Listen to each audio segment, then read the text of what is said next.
জীবনের প্রথম বড় পরীক্ষা, আজ থেকে শুরু মাধ্যমিক। প্রতি বছরের মতো এবছরও মাধ্যমিক পরীক্ষার জন্য বিশেষ ব্যবস্থা করা হয়েছে। পরীক্ষা কেন্দ্রে চলবে কড়া নজরদারি। পরীক্ষার্থীদের সুবিধার জন্য বোলপুরে টোটো পরিষেবা ফ্রি করা হয়েছে তৃণমূল কংগ্রেসের তরফ থেকে। আজ 10ই ফেব্রুয়ারি থেকে শুরু হলো মাধ্যমিক পরীক্ষা। আগামী 22শে ফেব্রুয়ারি পরীক্ষা শেষ। এবারের মোট পরীক্ষার্থীর সংখ্যা 9,84,753 জন। এর মধ্যে 4,28,803 জন পুরুষ এবং 5,55,950 জন মহিলা পরীক্ষার্থী রয়েছেন।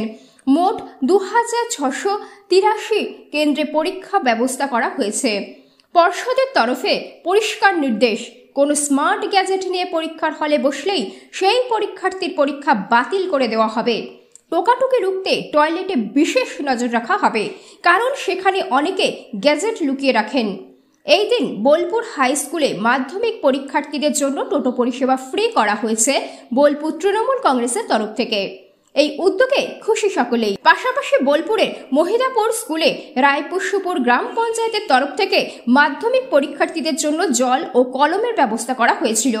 অভিভাবকদের কথা মাথায় রেখে পরীক্ষা কেন্দ্র থেকে অনেকটা দূরে বসার জন্য চেয়ার ও প্যান্ডেলের ব্যবস্থা করা হবে, জানালেন রায়পুরসুপুর কার্যকর্তারা।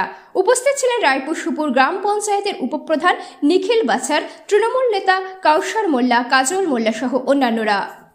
সহযোগিতা এখানে গ্রামবাসীর তরফ থেকেও খুব ভালো রয়েছে। স্কুলে শিক্ষক মহাশয়দের তরফ থেকেও এখন বর্তমানে ভালো আছে। তবে জানি না এর পরবর্তীতে কী হবে। ছেলেমেয়েরা তো এখন আসছে, ঢুকছে একে একে। তবে রাস্তাটা খুব জঞ্জট হচ্ছে, এইটা একটু সমস্যা। একটু বসার জায়গা যদি থাকতো, বিশেষ করে গার্জিয়ানদের, তাহলে খুব ভালো হতো। আমাদের রায়পুরসুপুর অঞ্চলের পক্ষ থেকে আমাদের মাননীয় মন্ত্রী মহাশয়ের উদ্যোগ নিয়ে যে সমস্ত 4টে স্কুলের ছাত্রছাত্রীরা এখানে পরীক্ষা দেওয়ার জন্য এসছেন, 191 জন টোটাল।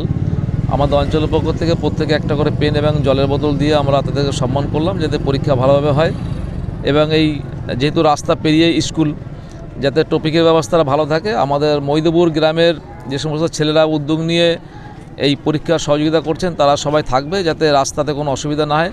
টপিকের ব্যবস্থা পুলিশকে আমরা বলবো যেন সবসময় এখানে থাকে। কি বলবো, মৈদপুর সেন্টার বরাবরই খুব ভালো, শান্তশিষ্ট এবং পরিবেশও খুব ভালো। কিন্তু এখানে একটাই অসুবিধা, কোনো গাছপালা নাই স্কুলের মধ্যে, এমনকি রাস্তার ধারে বসার কোনো জায়গাও নয়। যেখানে আমাদের গার্জেন, পরীক্ষার্থীর গার্জেনরা যারা আছে তাদের একটু অসুবিধা হয়, কিন্তু পরীক্ষার্থীরা সব ঠিকই আছে, পরীক্ষাও খুব সুষ্ঠুভাবেই দেয়, এখানে কোনো ঝোঁট ঝামেলাও নাই। আর মহিদপুর গ্রামের সকলেই সহযোগিতা যতটুকু পারেন করেন। হ্যাঁ, আমি শুনলাম আপনার কাছ থেকে। তা আমরা চেষ্টা করছি কালকের মধ্যে একটা প্যান্ডেলের ব্যবস্থা, কিছু চেয়ারের ব্যবস্থা, যেন অভিভাবকরা এসে যেন বিশ্রাম নিতে পারে। চেষ্টা করছি আমরা কালকের মধ্যে আমাদের রায়পুরসুপুর অঞ্চলের আমাদের প্রধান সাথে আলোচনা করে আমি কালকের মধ্যে একটু ব্যবস্থা করে দিচ্ছি।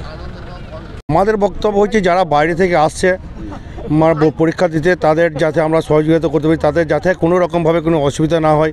আমাদের মহিদাপুর রায়পুরসুপুর অঞ্চল থেকে আমরা মহিদাপুরের ছেলে, যত আমাদের দলের ছেলে আছে, তাদের সকাল থেকে আমরা এখানে আছি, যাতে বাইরের লোকের কোনো রকমভাবে কোনো অসুবিধা না হয়, আমরা তাদের সহযোগিতা করতে পারি। খেলার মাঠ আপনাদের মন্ত্রী মশাইয়ের সঙ্গে কথা বলছে, আমাদের জেলা সভাপতি আছে অনুমোদন মণ্ডল, তাদের সঙ্গে আলোচনা হয়েছে। খেলার মাঠের ব্যবস্থা চলছে, আমাদের কথাবার্তাও মোটামুটি একরকম হয়ে গেছে।